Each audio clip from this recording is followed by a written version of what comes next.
Hello, this is Bug News, and today we're going to talk about some allegedly illegal activity between two individuals that work at State of Maryland DMV interlock program. And then has Leon Harris faced these people because, as you know, he was recently brought up on charges for allegedly a DUI or DWI.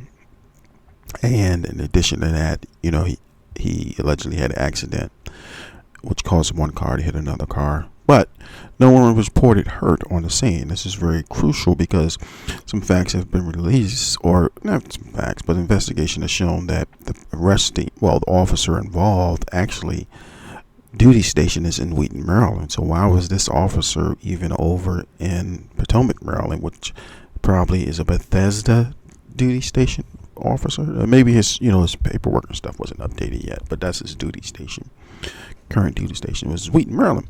But if we go back and kind of look at this in a little more detail, one of the charges had to do with the accident, and then also, two of the charges had to do with the accident, and then also basically leaving the scene of an accident, or in that aspect. But as everyone knows, in the state of Maryland, or in various jurisdictions, every time you get in an accident, the police does not have to come on the scene, but there's no one injured. And they will tell you that when you're on the phone. And so what probably could have happened is let's say allegedly there was an accident caused by Leon Harris.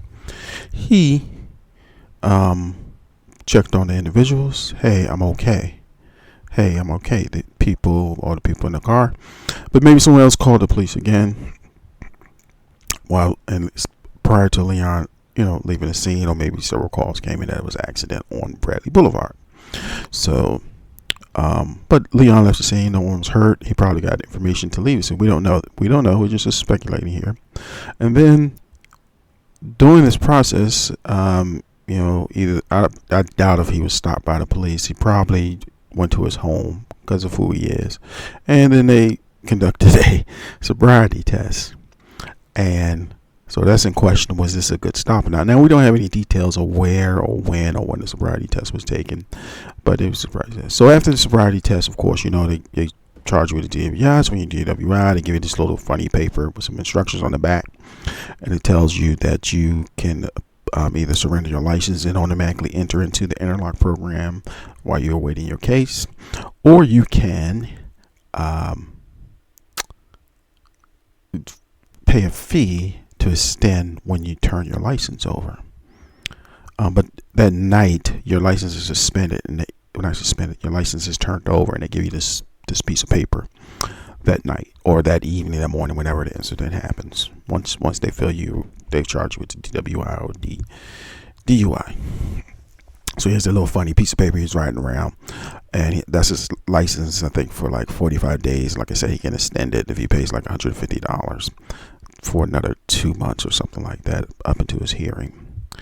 Or he can enter the interlock program, and he'll be issued a license with the interlock stamp on the back. Anyway, so how does this tie in? So, it's come to find out that people have been having problems with this program, and one major problem is it seems people that names that keep coming up allegedly are a Lisa. Let's see, we get this. A Lisa Pietruska and a Shirley Grant. Now, come across some information where correspondence was sent to Pietruska, and this is all alleged, of course, but the documentation here has her name on it, and she gives instructions to an individual where, okay, well, fine, background information. Individual will find out their license was suspended, but because they missed a hearing, so license suspended. So you avoid in the interlock program, your license suspended, so you're avoiding the program. So during this process, the individual was trying to get another hearing, but during the pandemic and all this stuff, the people who gave him instructions at the hearing office, which is totally separate from MVA. And they were saying, "No, you're not getting no hearing because this too much time has passed." And these are the people that were on the phone doing correspondence, from my understanding. Now, Petruska, prior to this, or during this process, sent out, these were the correspondence. So one, initially the person, saying, "Hey, just you." Initially they were saying that, "Hey, I'm out of the interlock program. Send me the information that confirms this information. What do I do?" So then it was correspondence. Petruska gave the person instructions. Said, "Well, if you're out of the program, long story short, you have to surrender your license, and then the suspension won't start until you surrender your license." Okay. Then, they say, so then the interlock people send a letter and stating that you're in violation because you didn't meet the date you're supposed to take it and get it tuned up. Well, hell, person's not even in the program. All that stuff has been taken out of the person's car, and they are no longer in the program, but yet they generate letters. So at some point the letters stop after some dialogue between Petruska and the individual. So as they moved along, time, it's the pandemic time and times, so the individual returned to their license.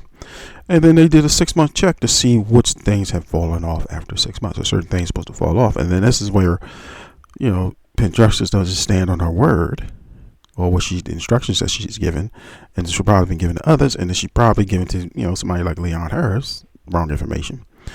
And then basically say, "Oh no, all those things have been removed. Don't worry about it. You can go get your license or whatever." Mind you, the individual, call around, do a follow-up until they actually was removed.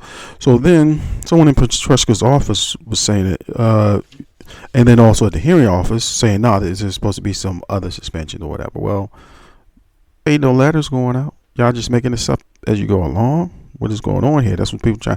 This might be the same issues that Leon Harris might face as he goes through this process. So, as you see, the letter from Sheila Grant.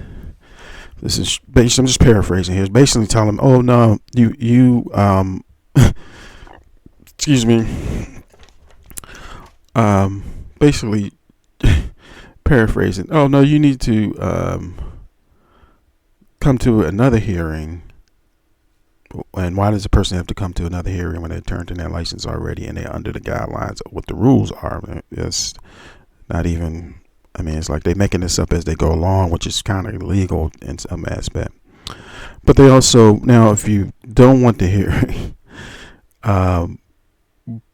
basically you have to prove that you've been doing, some type of AA thing, or in that aspect, which has already been, from my understanding, those have already been done even prior to 6 months before a lot of this has gone down. And then in addition to that, if you read the letter, it says your privileges of 19 July 2020 were taken, but yet you tell them they have to go into hearing in July 20. Not July 22, but in the year of 22. But the interesting thing is, it just clearly shows you that these individuals allegedly are making this up as they go along for whatever reason, with no clear instructions. And the individual also pointed out in a response letter that their license was turned in some time ago, 6 months ago. So this is adding to the confusion. So the moral of the story is there's great disorganization within the MVA, and then also illegal activities. Clearly there's illegal activity going on here. If you look at these documents, you can clearly see illegal activity. And documents are also listed in the link below if you want to, look at them more closely, download them, whatever you want to do. But we hope that Leon Harris doesn't face any of these problems, and this thing is going smoothly. This is Bug News. Please like, share, subscribe, comment, and give your feedback. Thank you very much.